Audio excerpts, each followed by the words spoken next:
yo me he tomado este momento para hablarte de un tema que es poco estudiado por muchos y es una profecía histórica que encontramos en la Biblia. Si tú tuvieras tu Biblia a la mano y me pudieras acompañar en este estudio sería increíble.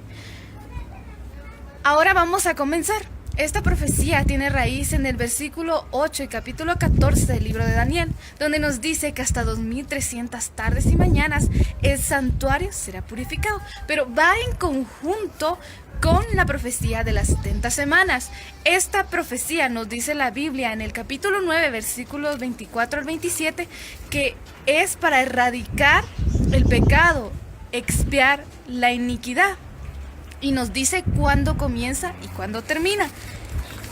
Nos dice, sabe pues y entiende en el capítulo 24 que desde la salida de la orden para restaurar y edificar a Jerusalén hasta la venida del Mesías príncipe habrá 7 semanas y 62 semanas. Eso quiere decir que debemos entender que va por separado. Porque si no, dijera de una vez 69 semanas, que es el total de 7 semanas más 62 semanas.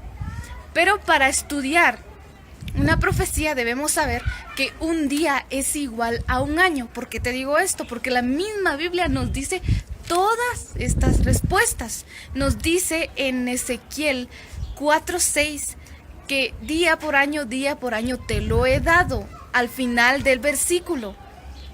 Y también en Números 14:34 nos dice lo mismo. Sabiendo esto, podemos estudiar cualquier profecía. Ahora, debemos saber que son 7 semanas y 62 semanas, que comienzan desde la salida de la orden para edificar y restaurar y edificar a Jerusalén. En el capítulo Esdras nos dicen todos estos acontecimientos. Exactamente, hubieron 3 reyes que dieron 3 edictos con la misma información de restaurar y edificar. El primer edicto fue dado por el rey Ciro el Grande en el año 536 antes de Cristo. El segundo edicto fue dado por el rey Darío I en el año 519 antes de Cristo. Y el último edicto fue dado por el rey Artajerjes en el año 457 antes de Cristo. Ahora me dirás, ¿cuál de esos 3, cuál de esas fechas, dónde comienza? Pues comienza con el tercer edicto dado por el rey Artajerjes en el año 457 a.C. ¿Por qué? Porque este rey mandó a pedir lo que la profecía misma dice: restaurar y edificar a Jerusalén, cosa que no hicieron los 2 reyes anteriores. Los 2 reyes anteriores mandaron a restaurar y edificar el templo de Jerusalén, mas sin embargo el rey Artajerjes mandó a restaurar y edificar a toda Jerusalén. El templo ya estaba terminado para esa época. Y esto pasó en el año 457 a.C. ¿Por qué esta fecha? Porque nos dice en el libro de Esdras que en el 7º año del reinado de Artajerjes se dio este edicto. Entonces, el rey Artajerjes comenzó su reinado en el año 464 a.C. Si le restamos 7, da un total de 457 a.C. Ahí empezamos a contar cuenta. Ahí empiezan las primeras 7 semanas. Si hacemos la conversión y esas 7 semanas la pasamos a años, nos daría un total de 49 años.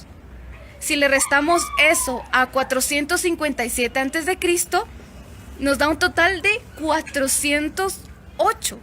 Ahí es donde se terminó de restaurar y edificar a toda Jerusalén. Ahí ya tomamos en cuenta las primeras 7 semanas. Después vamos y contamos las 62 semanas, que es un total, si lo convertimos, es un total de 483 años.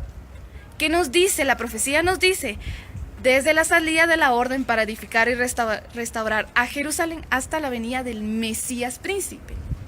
Si nosotros restamos a 408 o 483, nos da un total de 26. Eso quiere decir que va de acuerdo a como nos dice la profecía hasta la venida del Mesías príncipe. En esa época ya Cristo ya había nacido. Pero debemos tomar en cuenta un año de más que existe entre el 1 antes de Cristo y 1 después de Cristo. Es un año cero que existe, pero no fue contado como un año formalmente. Entonces sería un total de 27 después de Cristo. Anteriormente, en el versículo 23 nos dice ungir al Santo de los Santos. Cuando hablamos de ungir al Santo de los Santos, hablamos de Cristo mismo. Ungir, pues también se puede asemejar al bautismo. Eso quiere decir que en el año 27 después de Cristo, Cristo mismo fue bautizado. Te digo esto porque hay fechas, si vamos a la historia, todo esto sucedió. Y no solo la Biblia nos lo manda a decir, sino también la historia lo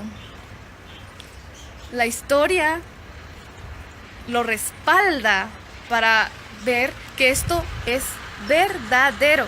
Como ahora ya sabemos cuándo culminan las 69 semanas y qué sucedió, qué acontecimientos pasaron y realmente sucedieron en esos años, vamos a proseguir con lo demás.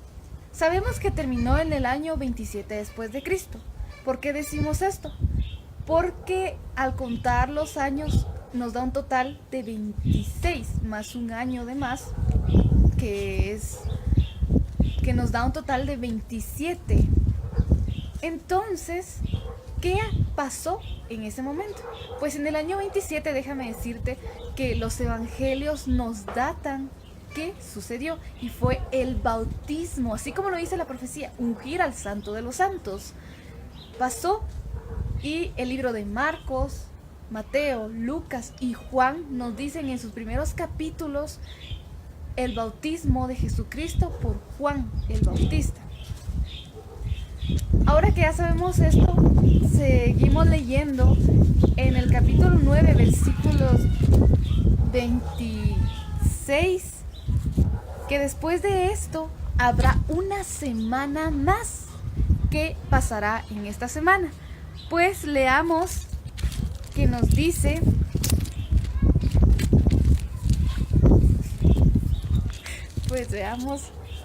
veamos que nos dice, después de las 62 semanas,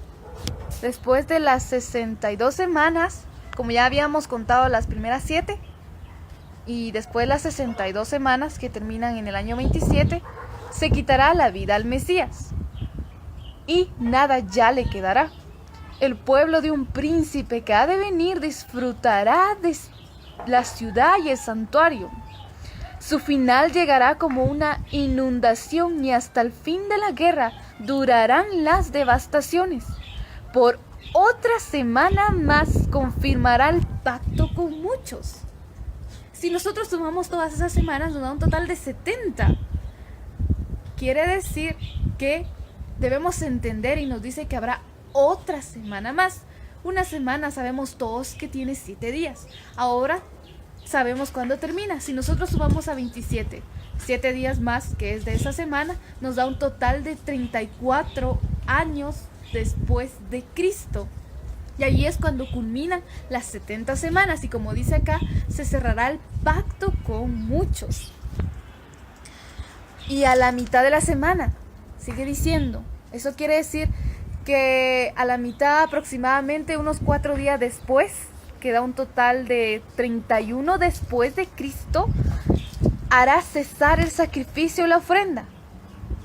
Si van conmigo y me van entendiendo, vamos a saber que a la mitad de la semana se hará cesar el sacrificio. Cuando se habla de cesar el sacrificio, es que en los años anteriores se sacrificaba a un corderito para el perdón de nuestros pecados. Entonces nos dice que va a cesar el sacrificio. Ahí termina aquello que esas personas hacían, que era sacrificar a un corderito para perdonar, para el perdón de sus pecados. Eso quiere decir que Cristo, todos muy bien sabemos que Cristo vino y murió por todos nosotros. Eso quiere decir, hará cesar el sacrificio. Cristo ahora representa al Cordero que quita el pecado del mundo. Hará cesar el sacrificio. Cristo muere a la mitad de la semana. Entonces sabemos que en el año 31 después de Cristo, Él, nuestro Redentor, muere. Después de esto nos dice que después con la muchedumbre de las abominaciones vendrá el desolador, hasta que venga la consumación y lo que está determinado se derrame sobre el desolador. Eso quiere decir que después, ya en el año 34, el evangelio se predica a todo el mundo, porque antes decían que solo el pueblo de Israel era el pueblo elegido por Dios. Pues ahora, a partir del año 34 después de Cristo, el evangelio empieza a surgir en todo el mundo, se expande este mensaje de que ya no solo los israelitas se van a salvar, sino que todo el mundo. Por eso vino Jesucristo. Y este acontecimiento pasó con la muerte de Esteban. ¿Por qué te digo esto? Porque después de que Esteban murió apedreado. ¿Quién es Esteban?, me preguntarás. Pues es un joven, un muchacho que aparece en la Biblia, en Hechos. Si pudieras buscar Hechos, esta historia es tan impresionante que después de que Esteban muere, el evangelio se expande en gran manera. ¿Te das cuenta? Todos estos acontecimientos que yo te he dicho pasaron, sucedieron. No solo en la Biblia están, sino también si vas a la historia del mundo, aparecen en los años exactos. Eso es una profecía. Y esta profecía se cumplió y terminó. Pero te dije desde un principio que va en conjunto con las 2300 tardes y mañanas. Eso quiere decir que son 2300 años. Bueno, pero antes de terminar con las 70 semanas, quiero que tomes nota de los versículos sobre los últimos dos acontecimientos, que fue la muerte de Cristo, donde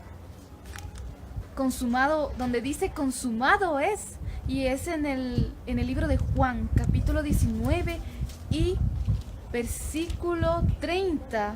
Ahí podemos ver claramente que Cristo muere y se cumple lo que la profecía dice, donde ya no muere el corderito, sino Cristo mismo. Y también la muerte de Esteban, que lo encontramos en el libro de Hechos, capítulo 6, capítulo 7, mejor dicho. En todos sus versículos habla sobre Esteban. Entonces ya sabemos que ahí terminan las 70 semanas. Te dije que va en conjunto con las 2300 años, porque debemos restarles las 70 semanas, que si lo convertimos a un total de 490 días, sería igual a 490 años, ¿verdad? Ahora, si nosotros restamos a 2300 años, le restamos 490, nos da un total de 1810. Y debemos sumarle 34 años, que es desde el primero de Cristo hasta los 34, donde termina todo, ya que en las 70 semanas no va añadido. Ahora, si lo restamos, nos da un total de 1844. Ahí termina esta profecía. Y es tan increíble, y espero que hayas aprendido algo. Al menos si pudiste verme hasta el final, pues te felicito. Y espero que te haya gustado este tema, ya que es algo muy controversial. En el año 1844 el santuario es purificado. Ahí Cristo mismo pasó del lugar santo al lugar santísimo, donde está intercediendo por cada uno de nosotros, por cada uno de sus hijos. Y es una gran bendición, una gran noticia de que Cristo haya muerto por todos nosotros. Ves que en la Biblia encontramos tantas profecías, pero en esta ocasión te quise hablar sobre las 2300 tardes y mañanas. Espero que te haya gustado, y si te gustó, pues dale like.